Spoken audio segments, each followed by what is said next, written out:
ஒரு அழகான கிராமத்தில் ஒரு பெரிய மரம் இருந்தது. அந்த மரத்தில் ஒரு சிறிய குருவியும் அதன் அம்மாவும் வாழ்ந்து வந்தன. சிறிய குருவி தினமும் பறந்து சென்று தன் அம்மாவுக்கு உணவு கொண்டு வந்து கொடுத்தது. அம்மா குருவி மகிழ்ச்சியுடன், "நீ ரொம்ப நல்ல பிள்ளை" என்று சொல்வாள். ஒரு நாள் திடீரென்று வானம் இருண்டது.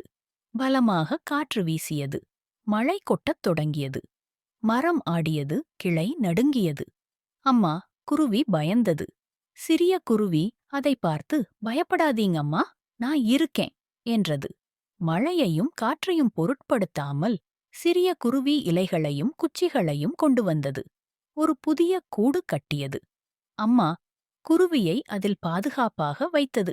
சிறிது நேரத்தில் மழை நின்றது. சூரியன் புன்னகைத்தது. அம்மா குருவி மகிழ்ச்சியுடன் சிறிய குருவியை அணைத்துக் கொண்டது. "உன் அன்பும் துணிவும் என்ன காப்பாத்துச்சு" என்றது. அன்பும் துணிவும் இருந்தால் எந்த சிரமத்தையும் கடக்கலாம்.